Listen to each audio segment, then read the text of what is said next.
Hey folks, it's Frithgar here, how you doing? Here is the plough that we're going to be using today, the John Deere 995. Now I've no idea what this is going to be like, and I'm a little bit confused because we've got square ploughshares, and I've never seen square ploughshares before, so I've no idea what this is going to be like. Absolutely not a clue. Whether this is a type of plough that is used in the States that we don't use here in Europe, yeah, no idea. So, we will take this one out and we'll see what we can do with it. So let's just turn some lights on and get some beacons going so that we can light our way. Now, just bring up the map. I need to find where we want to go first. I think we want to head up to our right before we go anywhere else.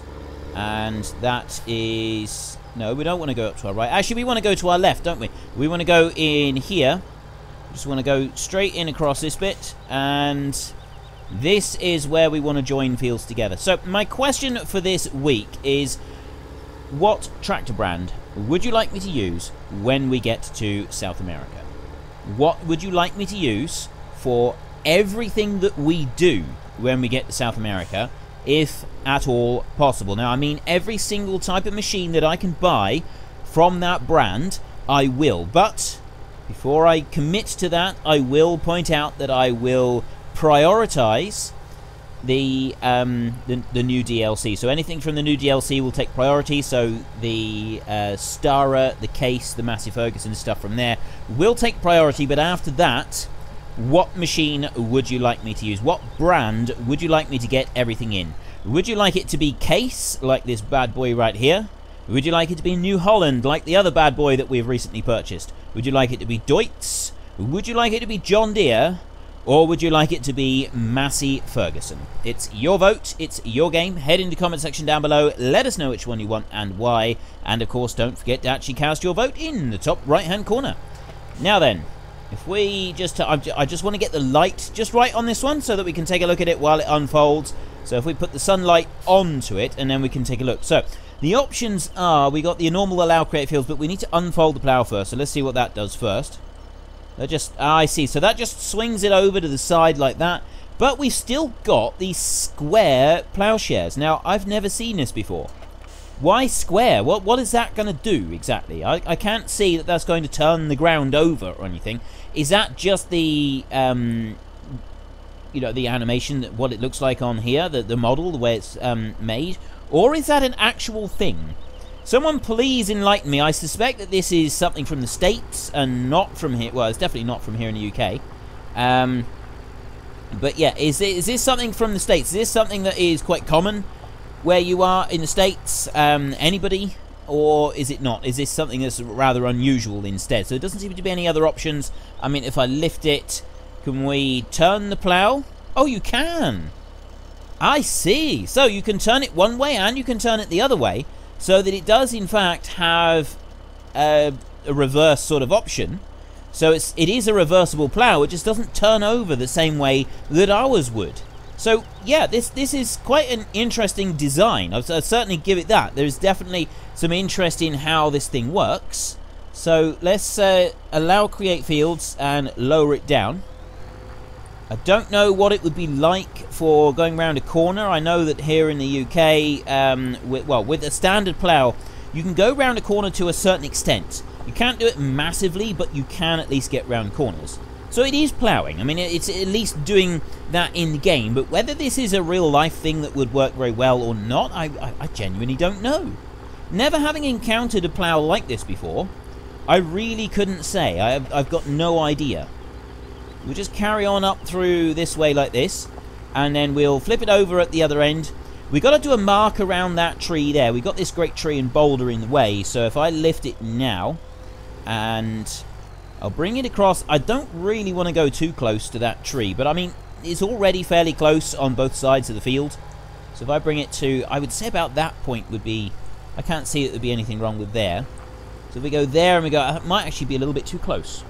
I'm not quite sure. We're going to have to nurse the combine around that corner. There's no doubt about that. We will definitely have to nurse the combine around that bit. So if I bring it over, I'll do another line like that. Down across here. And I'll do a third one as well in just a moment. We bring that one over. We can't use the hired help for any of this job. We've got to do this all manually, so we'll be doing this ourselves. We don't actually have that much that we've got to be joining together, because the fields that we got, there are some that are going to be joined together, but there aren't a huge number of them. We ended up with less fields, less sort of lines to join together than I actually originally thought we would. I really thought there would be a lot more than there actually is. And I guess that's kind of a good thing, because it's going to save us a lot of time. It's going to be a lot faster. So we can get this done now in the autumn, or the early winter, before the ground freezes over. I don't think you can do any groundwork when the ground has actually physically frozen over. But it does look like, obviously, we can do it before then. The little bits of wood chips that are left in the field, we're not going to worry about those. So let's just turn the plough now. Swing it round the other way. But this is... I mean, the idea of it is quite fascinating to me. The fact that you could sort of swing it from side to side like that.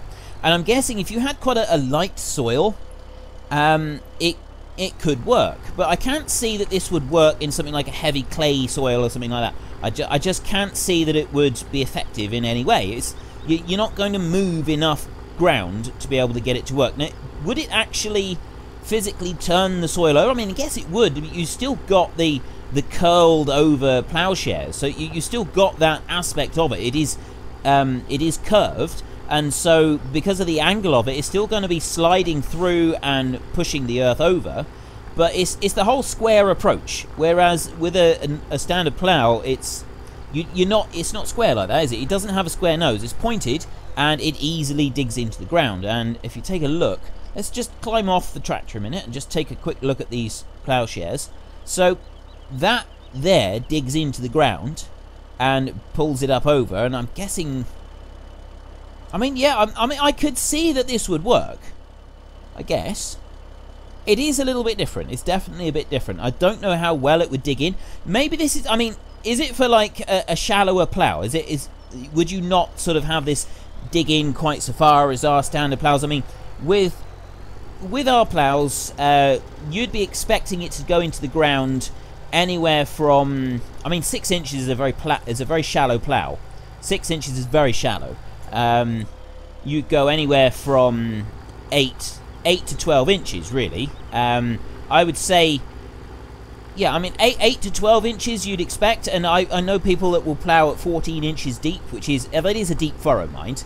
But I can't see that something like this would be able to plough even 10 inches deep in heavy soil. I just can't see that it would work very well. So maybe it does. Maybe this design, maybe I'm sort of hung up on how a plough should look, because I'm just sort of going on what I'm used to and never having seen something like this operating before. So people, if this is a real... I mean, I still don't even know if it's a real thing. If it's a real thing, get in the comment section. Tell me all about it. What is your experience with ploughs like this? Have you used one? Have you seen one being used? Is it something that's not used so much anymore but used to be used a lot? Is it something that's still very popular? Do you get a lot of this being used on smaller farms? Like I said, given that it's John Deere, I'm guessing that it's something that would be more predominant in the States than anywhere else, because I've not seen a design like this from any other... Well, I've not seen it at all from anything. So, yeah, that bit aside, I'm guessing it's something that is unique to the US agriculture and the kind of the extensive type of agriculture that you have there. Incidentally, those shrubs there, a bit disappointing. We can't get rid of them. There's no way to remove them other than going to the Giants editor, and that is one thing that I absolutely refuse to do with any of the maps that I work on, is I will not go into the editor and alter things. I will happily go into the editor with mods that I'm using and temporarily alter them and play around with them a bit, but I won't alter a map in the editor. It's just something I don't wish to do. I wish the map to stay as the author originally designed and sort of intended it to be. So let's just bring this over here. That bit of road we can't do anything about, but I do want to go at that kind of angle, so there'll just be a little bit there that's kind of left over, I think. So if we bring this one round, and now we've got a... Actually, we want to bring this on this side first, don't we? So we come over there, and we can drop the plough right about there, I should think. That would be about right. And I think we can move over a little bit more. I don't like the idea of just leaving a little bit behind by mistake, so that's why I'm sort of playing it quite safe and going quite a way into the field. But I think that we could probably get away with ploughing a little bit of a wider stripe on each pass. And we'll bring it up through. I also want to be a little bit careful at the end of this one. So yeah, if I'm travelling with the tractor on the ground and not... Is this like... Also, looking at this, I'm sort of guessing that the tractor itself wouldn't drive into the furrow. Whereas, you know, most ploughing that I'm used to, I mean, it is changing a bit now with GPS being able to be incorporated into the ploughing so that you have your tractor out of the furrow. But most ploughing that I've ever been associated with or seen in any way, I haven't done very much ploughing myself, admittedly, but any ploughing that I've sort of been involved with in any way, your tractor drives along in the furrow of the previous pass. The wheel of the tractor is in the furrow of the previous pass. It's just kind of the way it's done. This doesn't look like it sort of caters to that. This looks like you would drive your tractor alongside the furrow, but not actually in it. And then you would... So if we just switch it over again, you wouldn't drive with this plough, by the look of it, up the furrow there. You wouldn't go along like that, because that's going right over. What you would do, looking at this, is drive the tractor alongside it so that the wheel of the plough itself actually goes into that furrow, because that wheel is going in there. So the plough itself would go in there, but the tractor wouldn't. Yeah. And yeah, so what sort of difference that would make? I mean, I'm guessing that the wheel itself, both those wheels would be adjustable. That bar there on the side, this would actually be an adjustable bar, so you could set the depth of the plough on that wheel there. This one here, again, it looks like it's adjustable. You've got an adjustment there on that piece, and that would actually be a screw joint there, I'm guessing, so that you could wind that down or up to raise or lower the back wheel. And that back wheel, looking at it, should actually be travelling on the soil and not in a ploughed furrow. If it was in a ploughed furrow, it would actually be back here rather than over there. So that goes on top of the ground, whereas that wheel there goes in the ploughed furrow. But then what does this one do? Because, I mean, is this changing on hydraulics or is this changing manually? Do you get out at the end of each row and physically move it across? Raise one wheel up and lower one wheel down so that this one goes in the furrow and then that one rides on top of the ground? Maybe you do. Maybe you do. I don't know. It looks like it's a bare necessities type machine, so you wouldn't have like excessive amounts of hydraulics on it. Although, actually, saying that, there is a hydraulic ram right there, so maybe I've got that bit completely wrong. But what about the wheels? Because I can't see that you'd have one wheel lowered down to go in the furrow, and then the other furrow, the other wheel out of the furrow. It's going to tip the plough over at a funny angle. Then again, maybe it's supposed to. Maybe that's something it's supposed to. Now that the more that I've used this and I sort of looked at it and I've talked myself into it, I'm kind of hoping that this is genuinely a real plough, and that there are genuinely real ploughs like this, because I want to hear about how it's supposed to be done and whether or not I've got it right. If this isn't a real plough and it is in fact just something that's made up for Farming Simulator, why can't we have a plough like this? It's starting to look like it's a feasible idea. It's starting to look like it's something that could work fairly well. So why can't we do it? Ladies and gentlemen, why can't we do it? Now, I've done everything here. These two are joined together. It's all neat and tidy there. The field 47 and 48 aren't going to be joined together. And the next field over, I don't think we actually own, do we? No, there was a track over beside that one, which is why we couldn't join that one. That one there, right behind us, that one can't be joined as field 54. So there's nothing to join on that one at all. And so then we head up this way. Now, we've got the field of potatoes here, and these are going to be all ploughed back in. We're not going to plough them. Actually, we're not going to physically go over them with a plough. You're just going to assume that they have been ploughed. Now, people did point out that if you had these potatoes and you ploughed them back in, they would sprout from under the ground. And yes, they would. If you farmed exclusively organically, they would definitely sprout up through. However, I know people that have ploughed potatoes back in and they'll go over the field with a spray and kill off any young shoots, anything like that. It has worked. I've seen it work before. So yeah, it's not ideal, but I have seen it actually work to completely plough in a crop like that, and not had any particular detrimental effect on the field itself. So yeah, it's not something that you would really set out to do. It's not something you'd want to do by ploughing these things back in, but it can work. So let's just drop that one there. This field here, we didn't do anything to. It's just, this is actually withered, I think. This is the withered state of the field, the potato field that we're ploughing under now. And if we stop there, so I said last week, I actually mentioned it a lot later than I originally intended, because I thought about it the week before, I believe. I can't remember when I thought about it now, actually. But anyway, that bit aside, I was thinking about random...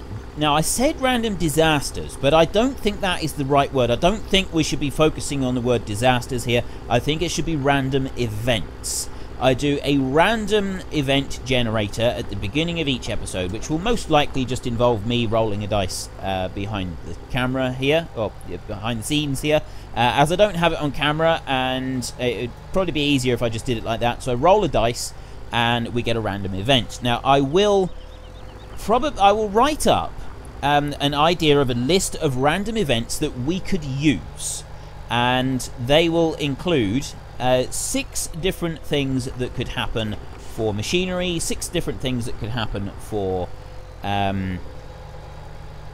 6 for machinery, 6 for animals, and 6 for crops. So you got these various random events that could potentially happen, and then we roll the dice, and the first one comes up so that it says a 1 or a 2 is machinery, a 3 or 4 is animals, and a 5 or a 6 is crops.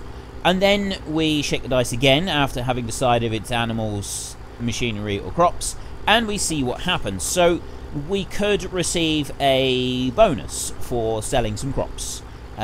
We may have to instantly sell whatever we've got stored of all of our crops for the lowest price available. You know, that would be kind of like a major disaster going on. For animals, we have to, I don't know, say we have to sell 20% of our animals. All animals, we have to sell 20% of them. For whatever reason, you know, something's happened, and so we are forced to sell 20% of all the animals that we have. Now, that to me would be that would be a fairly major disaster, especially if you've got like cows and you're slowly building up your herd. Having to sell 20% of them, you sell them for a lot less than you buy them for, and that could be a serious problem. But we could also have good things happen. So we would simulate getting a bonus for selling crops or something like that. So in order to simulate getting a bonus for selling crops, it would require me to physically edit the amount of money that was available in the game or something like that. So in order to do that, maybe if we said that we got a bonus for selling crops, we would sell all the crops, and then I would just use because I always have the money cheat thing enabled so that we can use it if we need to. And so I could just use that once, and that adds 100,000 euros or dollars, whatever currency you've got. It adds it to your account. So we could just say, you know, a bonus for selling crops. We go and sell the crops at the highest price available right there and then our bonus is an additional 100,000. So the 100,000 is not going to be game breaking in any way. 1 million would be more game breaking, and even with 1 million, as we've proved a few times now, when you get when you find all of the gold nuggets, getting 1 million is not, even that's not game breaking. It's, you know, you can get a couple of machines, or you can buy a new field or something like that, and then you've run out. So it doesn't last very long. None of the money lasts very long, whatever you get. So getting an additional 100,000 at the beginning of a week, because we'd only do this once a week. We would do it once per week. So the additional 100,000 is not going to be game breaking. It's going to add a variation to gameplay. So, you know, one week we may get an additional 100,000, and then the following week we may have to sell every single crop that we've got for the lowest price currently available, or sell a randomly selected crop in storage for the lowest price available. Maybe the crop that we currently have in storage, crop that we've got the most of in storage. So if we've got, say, 150,000 litres of wheat and we've got 20,000 litres of barley, then we would have to sell the wheat, and we have to sell it for the lowest price currently available to indicate a major disaster or something gone wrong. Right, that's actually the wrong way round for the plough, isn't it? So we want to switch it over that way. This would be the right way round to have that plough, at least according to any ploughing I've ever done. So let's lower that one down. Again, we've got these bushes in the middle, which is a little bit disappointing that we can't get rid of them. It's not game breaking, it's just a visual annoyance is all it's going to end up being. And so that's something that we will just put up with. So what do you think of the idea of the random events? I will see if I can get something written up, and I'll put it onto my Facebook page. I'll pin it as a post on Facebook page, a list of suggested random events, and you guys can take a look at it if you want to. Head over to my Facebook page. There's a link there's a link on the channel, and I think there's usually a link. No, I don't actually link my own social media in below the videos. Go over to my channel, and on the main screen there, on the banner on the main screen, there is actually a link there that you can take to follow to my Facebook page, or go to the channel description and there's links there. So you can find the social media links. It is possible. So I will do that I'll probably post that on Facebook, and I'll make a mention of it on Twitter, but if I post the post on Facebook, it's easier there to sort of see and monitor people's reactions to it. And you can always make some suggestions yourselves. I don't want it to be absolutely game breaking. I don't want to destroy the game that we're doing through one bad event. So, for example, we might have a tractor break down, and we've either got to pay... So our most expensive tractor breaks down. We've either got to pay 100,000 to have it repaired, so basically, you know, a new engine or something, or we have to sell it immediately, and then, you know, we can think about buying another one, but that would be it. You know, we would either have to spend 100,000 to repair said tractor, or we've got... I'm doing that the wrong way again, aren't I? Let's just move over to this side rather than doing it the wrong way, shall we? There we go. So yeah, we would either have to spend 100,000, which the money cheat thing is really good for that, because you can just remove 100,000 just pretty quickly, just a touch of a button, or we have to sell the tractor. And then obviously we're a tractor down, and we've got to think about how we go about buying a new tractor. And if you just sold one, you're not going to be able to replace it like for like without investing more money in it. So that is obviously a disaster. That's something that's gone terribly, terribly, horribly wrong. On the other hand, what could be really good for machinery? I'm just trying to think of ideas that would be good for machinery. I mean, I'd like certain things to go wrong. If we say randomly select, so randomly select a cereal, randomly select a machine, and so we randomly select a machine. This machine has broken down. You cannot use it for this for the remainder of this week. So we randomly select a machine. So I would take all of the machines that I've got and number them 1 to whatever, and randomly select, and then do a random number generation or something like that. I'm not quite sure how it would work, but I mean, that could actually be pretty cool. If you've got one that says, this machine has broken down, you cannot use this machine for the remainder of the week. That's actually a really, you know, that's something that would happen on a farm. You would have a machine break down on a farm and you can't use it for the rest of the week, and you know, we might strike it lucky and it'd be the fertilizer spreader while we're in the middle of harvest. What does it matter? We can get that repaired and it's there available for the following week. However, if you're in the middle of the harvest and the combine breaks down and you can't use it for a week, that is a disaster. The only option we would have is to either delay the harvest, or we would have to hire in a machine to replace it for that week, so that we could continue on with the harvest. Now, if you're in the middle of the harvest, you can't not combine for a week. You're going to have to find a way around it, and sometimes you may have to dig deep into your pocket in order to do it. So those are the kind of random disasters that I've been thinking of, or the random events that would happen. So some things good, some things bad. Nothing that is going to completely destroy the game. Nothing that is going to sort of completely destroy our experience as we go through. But things that are going to make it a little bit more challenging at times, and, you know, cause us problems that we've got to think think our way through carefully. You know, it's not going to... Oh, it's my timer going off. It's not going to break anything at all. And it's not going to be, oh, look, you've got $30 billion. Please add it to your account. And I know that we got 5.5 million here right now, and that's kind of heading that way. But, you know, we've sort of explained that. It's not all ours to use. It's we've got an amount of money that we're allowed to use because of the collaboration between various large machinery dealerships and our imminent move to South America, where we're going to be... We're sort of setting up an educational farm in South America as well as here in Poland, and a lot of people have been involved, a lot of corporations are involved, and so a lot of money has been invested, which means that we're able to get machinery here that we need, and we've been able to buy some more land. But it's not our money. That 5.4 million that you see there is not our money, and it's not something that we'll be able to keep using. So you just have to bear that in mind. So ignore that, ignore the massive amount of money that we've got sitting in our bank account at the moment, because it's technically not actually ours, and focus more instead on the fact that what we're trying to do is, well, with the whole random events, it's not going to be something that is going to... I keep turning this the wrong way, don't I? That's my big problem here. I'm getting distracted with the novelty of this plough, and so I keep getting it wrong. It's not intended to be something that's going to completely obliterate the style of gameplay that we've started at the beginning of whatever series that we're doing. The idea of it is to add a bit of extra depth to it, and an extra challenge here and there, and occasional random reward as well. So, you know, you get extra money for selling your crops. Excellent. So we get an extra 100,000. So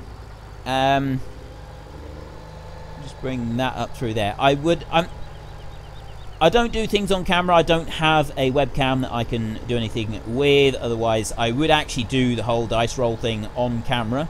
But I will do a dice roll, and all I can say is that if we do it with a dice roll, I will do it faithfully. I will do it honestly. I won't try to rig it because, I don't really want to lose a load of money this week. So actually, what we'll do is we'll give ourselves a crop bonus or something like that.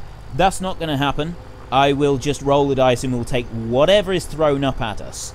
And, you know, as in real life, you can't choose what random events happen to you. It just kind of happens. It's a mixed bag, and there's not a lot that you can do about it. So we will take whatever is thrown at us.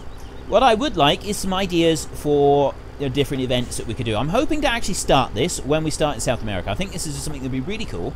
And so if we could start this in South America, we can sort of give it a trial run while we're there and see what everybody thinks. And if it's something that you really like, if it's an aspect of the videos that you particularly enjoy, and it's adding a nice bit of extra depth to the game and enjoyment to my videos, then it's something that will feature a more permanent position in this channel. And I'm kind of hoping it does. The more I've been talking about this, the more I like. So I've been thinking about this for weeks, and I've had all sorts of ideas. Some I've thought were good, and some I've immediately written off. I don't want something that is going to completely obliterate us. So I'm kind of ruling out the idea of tornadoes, and I've had people suggest tornadoes. But I'm kind of ruling out the idea of a tornado go through and destroy everything, because that kind of sets us back to square one, and I don't really want to go back to square one in our gameplay, because it's going to be rather dull having to set everything up again. I'm not saying, you know, the tornado could be good, but at the same time, we don't really want to be starting from scratch on this, and so I'm not going to include events that would force us to start everything over from scratch. There will be financial hits. One in particular that I was considering doing was one of your fields randomly, the next harvest fails. So we essentially, once it reaches harvestable stage, we have to plough it in. We're not allowed to harvest it. It has to be ploughed in. The harvest has failed. It's no good. So that would be one of the random unfortunate events. I'm thinking that we'd probably go in a ratio of 4 to 2. 4 bad things and 2 good things.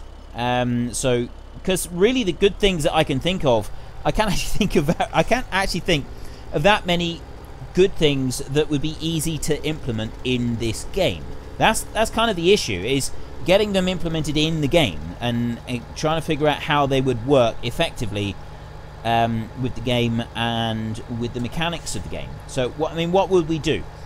We can add in a bit of extra money. That would be one thing that we could do. For machinery, that's a difficult one, because I would say we could we got given a free offer. We're allowed to lease a machine free of charge for a certain amount of time, but that would require altering the actual game mechanics, because there's no way to physically do that at present. So we would have to look at another way of doing that. Maybe I could lease a machine and then see what the leasing costs are, and manually add a little bit of money to the game in between episodes. I'm not quite sure. So, various ideas. I would like to hear your thoughts on this subject and what you think. What kind of random events you think that we should be including? What kind of random events you definitely don't want to see included? Do you not like the idea? There's going to be some people that don't like this idea, and there's going to be people that do like this idea. So I want to hear all of your thoughts, views, and opinions on this. Anyway, I have talked for long enough, so my weekly question for this week: when we get to South America, I am going to do my absolute best to only use machinery from one brand this time. We will, well, I say that, but we will prioritise everything that comes with the new DLC, so that will get first shout. But then after that, I will prioritise machinery from only one brand. So what brand would you like me to focus on in South America? Would you like it to be Case? Would you like it to be Massey Ferguson? Would you like it to be Deutz? Would you like it to be John Deere? Or would you like it to be New Holland? It's your vote, it's your game. Head into the comment section down below, let us know which one you want and why. And of course, don't forget to actually cast your vote in the top right hand corner. If you enjoyed this episode, then please head down below and give us a like. And if you really enjoyed it, then please tell your friends all about me. Get them to come and watch as well. That would be awesome.